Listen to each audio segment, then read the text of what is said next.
Hamas के सरबराह Ismail Haniyeh को Iran में शहीद किया गया और उनकी शहादत हमास के साथ ईरान और पूरी मुस्लिम दुनिया के लिए वाज़ेह पैगाम है। ज़ाहिर ईरान के नए मुंतखब सदर की हल्फ बर्दारी की तकरीब में दुनिया भर के सरबराहान ईरान में मौजूद थे और उनकी मौजूदगी में इस्माइल हनिया को शहीद किया गया। इस्माइल हनिया की शहादत पर दुनिया भर से रद्दअमल का इजहार किया जा रहा है। पाकिस्तान में मुख्तलिफ सियासी रहनुमाओं की जानिब से रद्दअमल सामने आया है। मौलाना फजलुर रहमान, हाफिज़ नईमुर रहमान और शेर रहमान ने भी उनकी शहादत पर रद्दअमल दिया है। अब हमास ने इस्माइल हनिया की शहादत पर इसराइल को भरपूर जवाब देने का ऐलान भी किया है। अब सवाल ये है कि इसराइल इस्माइल हनिया से खौफज़दा क्यों था, और दरहकीकत इस्माइल हनिया का शुमार हमास के इंतहाई बेहतरीन रहनुमाओं में होता था। उन्होंने ज़िंदगी भर फ़लस्तीन पर इसराइली कब्ज़े के ख़िलाफ़ जद्दोजहद की और किसी भी मरहले पर उनके कदम नहीं डगमगाए।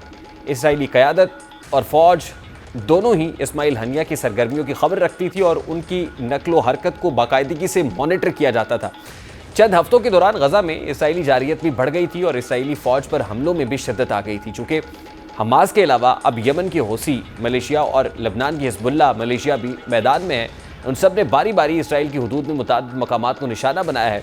इसके नतीजे में इसराइल में खौफ बढ़ा है और इसराइली क़यादत की बदहवासी में भी इजाफा हुआ है। इस्माइल हनिया ने अपनी जद्दोजहद के किसी भी मोड़ पर समझौते या उसूलों पर सौदेबाजी की बात नहीं की। उनकी ज़िंदगी में इस उसूली मौक़िफ़ के गिर्द पूरी ज़िंदगी गुजरी कि फ़लस्तीन की आज़ादी पर किसी हाल में समझौता नहीं किया जा सकता। यही सबब है कि इसराइली हुकूमत और फ़ौज दोनों ही उन्हें शहीद करने के दर पर रहती थी और बिलाखिर उन्होंने अपना ये मकसद हासिल किया।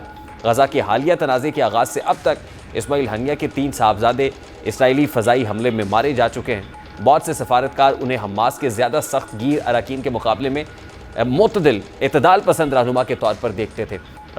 जून 2023 से अब तक उनके ख़ानदान के 60 अफराद को मौत के घाट उतारा गया है। वो शहीद हो चुके हैं। उनके साहबजादों के साथ उनके पोते और पोतियाँ भी शहीद कर दिए गए। पाकिस्तान में इस्माइल हनिया के सरबराह बनने के बाद जमात इस्लामी समेत कई सियासी और मजहबी ग्रुप्स के साथ ताल्लुकात में कुर्बत आती रहती थी और ख़ुद क्योंकि मुतदिल थे तो वो चाहते थे कि फ़लस्तीन की सतही हल के ऊपर काम किया जाए।